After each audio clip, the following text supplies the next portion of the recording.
এক রাশ হতাশা আর ডিপ্রেশন কাটিয়ে ভিডিও করা শুরু করেছি এবং তারপর তোমাদের মিষ্টি কমেন্ট আমাকে ইন্সপায়ার করে ভিডিও তৈরি করতে।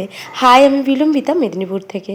তোমরা সবাই কেমন আছো? আমি এদিকে আমার বাচ্চা কাচ্চা আর ফ্যামিলি নিয়ে খুব ভালো রয়েছে। তার সাথে আমার দুই ছেলে তোমাদের সবাইকে গুড মর্নিং বলছে।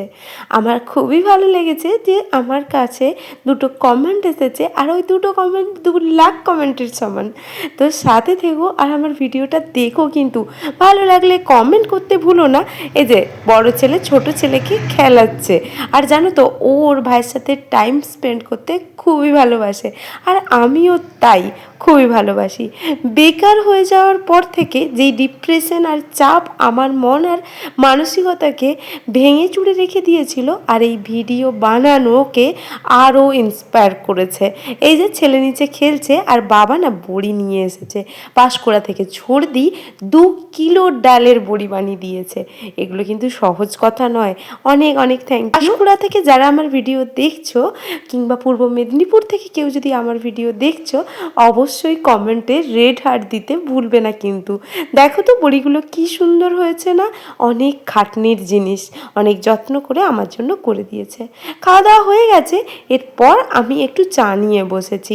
আর চলো দেখি ছেলে এখন কি করছে।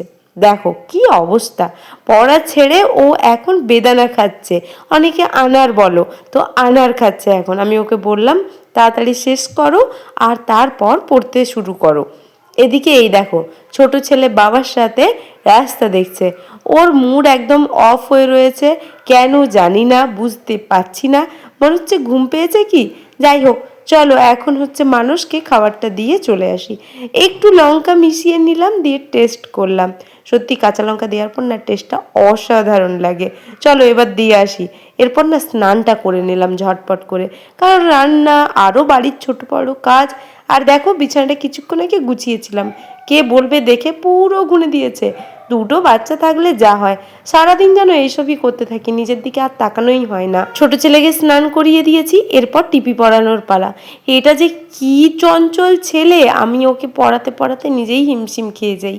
এই যে আজকে রান্না হবে কাঁঠাল, আলু আর ছোট চিংড়ি মাছ দিয়ে তরকারি। মায়ের আলাদা করব, আমাদের আলাদা, কারণ মা তো নিরামিষই খায়। আজকে রান্নার আয়োজন এই সামান্যই, কিচ্ছুই সময় কুলে উঠতে পারছি না যে অন্য কিছু করব। আর একটু বড়ি ভেজে নেব ভেবেছি, বড়ি খেতে বাড়ির সবাই মোটামুটি পছন্দ করে, ছেলে বাদ দিয়ে। তো রান্না হয়ে গেছে। আজকের মতো ব্লগটা এখানেই শেষ করছি। আরও গল্প আমার বেকার জীবনের বাকি রইল। সাথে থেকো, ভালো লাগলে সাবস্ক্রাইব করে পাশে থেকো। Bye bye.